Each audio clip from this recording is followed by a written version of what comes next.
Assalamu alaikum wa rahmatullahi wa barakatuh. Alhamdulillah wa salatu wa salamu ala rasulillah Muhammad bin Abdullah salawatullahi wa salamuhu alayhi wa ala alihi wa sahbihi wa sallam. Ndugu zangu watazamaji wetu Al Khibra Online TV, leo hii tupo katika mitaa ya Vingunguti kwa ndugu yetu Tahir Ali, yule ambaye tuliweza kumfanyia mahojiano. Alipata ajali ya mkarafuu. Leo tumeweza kurudi tena kwa ajili ya kumtembelea na kutizama maendeleo yake. Kama ilivyokuwa ada yetu, baki nasi ili ujue kilichojiri siku hii ya leo. Karibu sana.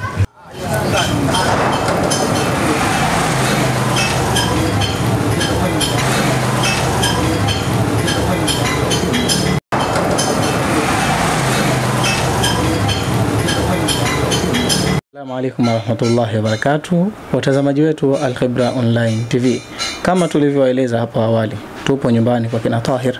Leo tumekuja kumtembelea, kujulia hali yake, na pia watu ambao walitoa ile misaada kwa ajili ya kukarabati chumba chake. Kama tunavyoona, yeye mwenyewe atatuambia anajisikiaje. Tahir, assalamu alaikum warahmatullahi wabarakatuh. Wa alaikum salam wa rahmatullahi wa barakatuh. Vipi hali yako ndugu yangu?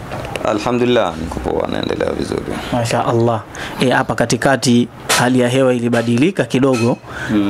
Na nikawa na kufikiria sana ndugu yangu. Hebu niambie kwanza, hali ya hewa ilivyobadilika ulikuwa kwenye hali gani?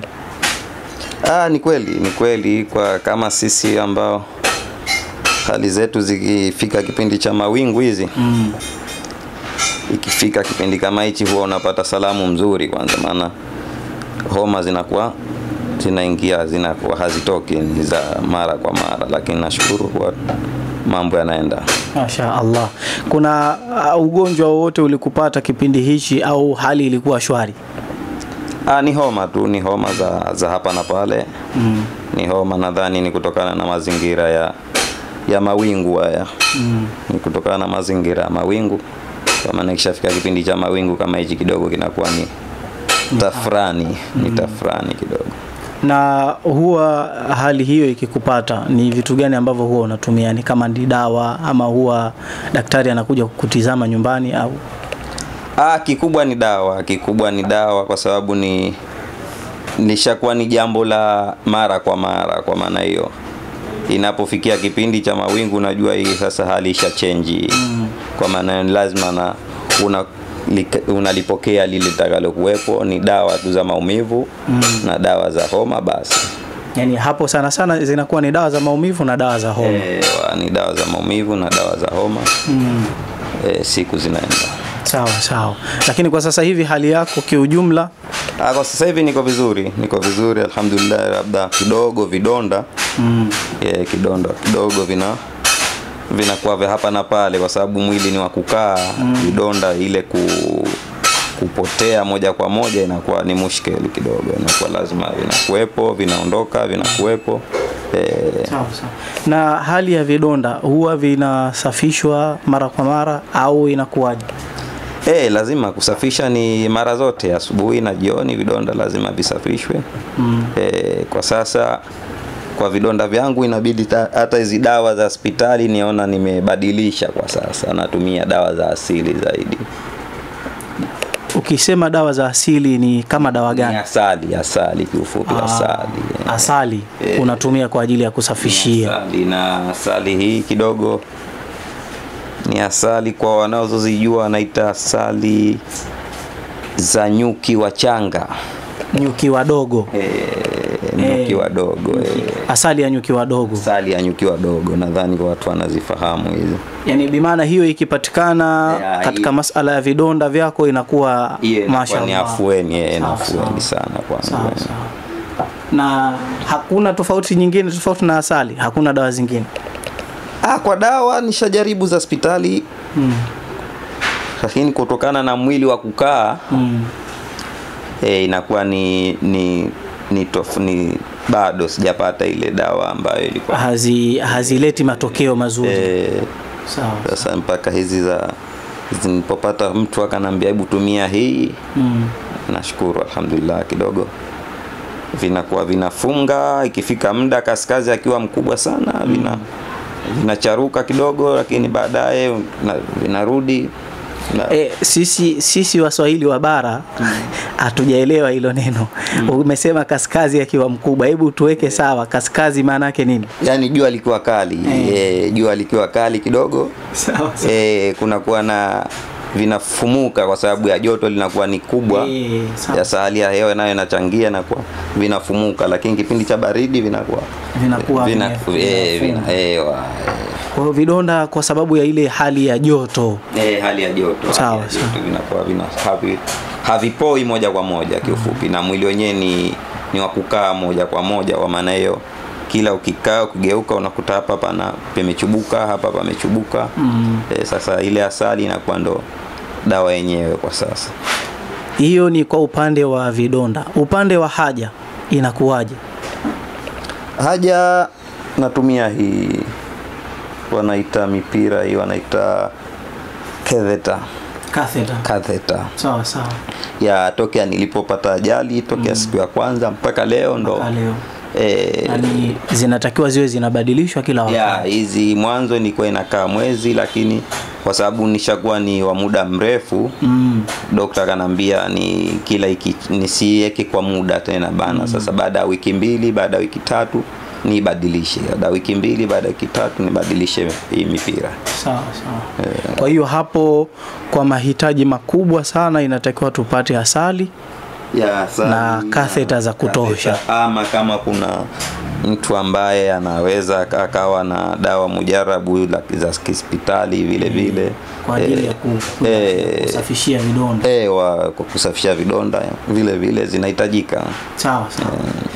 Masha Allah. Hiyo ni kwa upande wa hali yako. Kipindi tumekuja chumba kilikuwa hakipo hivi. Leo hii Masha Allah sehemu nzuri Masha Allah. Una lipi la kusema ndugu yangu? Kubwa ni shukrani kwanza kwako wewe msumbufu ambaye umekubali kusumbuka kwa ajili yangu, lakini pili kwa wale waliokutuma, waliokupa miongozo na ukaileta, niwaambie asante sana, shukran, jazakumul khair, Mungu atawalipa. Masha Allah. Kwa kila aliyehusika kwenye jambo langu, Masha Allah. Mungu atawalipa. Sina jingine la kuambia bali ni kuambia ni kuwashukuru tu. Ni kuwashukuru kwa kila yule aliyehusika kwa kimoja na machengine, kwa kikubwa na kidogo, nimwambie asante. Sawa. Ndugu zangu watazamaji wa Al Khibra Online TV, kama tulivyomuona ndugu yetu Masha Allah, hali yake sasa hivi ni nzuri, japo anasema alipigwa na homa kidogo siku 2-3 hapa nyuma, lakini alhamdulillah anaendelea vizuri. Na mkitizama mazingira ya sasa hivi na mazingira aliyokuwa awali, kuna mabadiliko makubwa kabisa. Kama mnavyoona, ni nyinyi ndugu zetu ambao mmeweza kumfariji ndugu yetu, kwanza kwa kumbadilishia mazingira, na hali yake pia inaendelea vizuri. Kuna ambao wametoa wheelchair ipo, ambao huwa anaitumia kwa ajili ya kukaa akitoka nje kwa ajili ya kuota jua kidogo na upepo. Renovation ya chumba chake Masha Allah, tumepata feni na kadhalika. Kwa hiyo tunawashukuru sana wale wote ambao wamejitolea. Pia bado tunawaita, tumemsikia ndugu yetu bado ana mahitaji. Kuna catheter kwa ajili ya haja ndogo, kuna dawa kama tu alivyosema yeye, kwa sasa hivi anatumia sana asali, lakini kama yupo ambaye anafahamu dawa ya kusafishia vidonda mujarabu kabisa kutoka hospitali, basi asisite kuwasiliana nasi ili tuweze kumsaidia ndugu yetu, kwa sababu hali inayomsumbua sasa hivi ni hiyo ya vidonda. Anasema mwenyewe kaskazi akiwa mkali, bimaana jua likiwa kali, hali inakuwa mbaya, vidonda vinakuwa vingi sana kwa sababu muda wote ni anakaa. Kwa hiyo wito wetu kwenu watazamaji wetu wa Al Khibra Online TV, wa Tanzania wote kwa jumla, ndani na nje ya Tanzania, tunawaita, tunawaomba, tunawahitaji katika hili jambo la ndugu yetu Tahir Ali, kwa ajili ya kumsaidia kwa namna moja ama nyingine. Pia ana kijana wake ambaye yupo shule, mahitaji ni mengi. Umeguswa na hili, utatuma madaftari, utatuma viatu, utatuma begi, utatuma pesa kwa ajili ya uniform za shule na mahitaji mbalimbali. Yupo na kijana wake na tunaye hapa na yeye pia atuambie mawili matatu. Assalamu alaykum wa rahmatullahi wa barakatuh. Wa alaykum salaam wa rahmatullahi wa barakatuh. Kwa jina unaitwa nani? Suleiman Tahir Ali. Masha Allah. Upo kidato cha ngapi? Niko kidato cha pili. Shule yenu inaitwaje? Shule ya Vingunguti Secondary School. Oh, masha Allah, masha Allah. Leo tumekuja kumtembelea baba yako na kuleta baadhi ya vitu hapa. Unajisikiaje? Namshukuru Mungu, najisikia faraja kuja kumuona baba yangu. Hilo tu. Masha Allah. Shuleni kule vipi wewe, mahitaji yako? Safi. Namshukuru Mwenyezi Mungu. Maendeleo yako pia shuleni? Yapo safi, vizuri tu. Masha Allah. Huyu ni kijana wake Tahir Ali ambaye yupo kidato cha pili katika shule ya sekondari Vingunguti. Ndugu yetu yupo kitandani, kijana wake bado anasoma. Yeyote atakayeguswa na jambo hili, basi asisite kuwapa kuwapa support watu hawa, wanahitaji vitu vingi sana. Kwa hiyo tupo pamoja nanyi, Al Khibra Online TV, popote ulipo tupo. Usisite kuwasiliana nasi. Namba zetu za mchango zinapita hapo katika skrini yako. Namba za mawasiliano zipo hapo kwa ajili ya kupata taarifa mbalimbali za ndugu yetu pamoja na Al Khibra Online TV. Mlikuwa nami ndugu yenu Abdul Sattar Pesa Mbili, nyuma ya kamera ni Al Habibi Mutwafi. Mpaka wakati mwingine tupeane mrejesho wa kile ambacho kinaendelea kwa ndugu yetu. Wassalamu alaikum wa rahmatullahi wa barakatuh.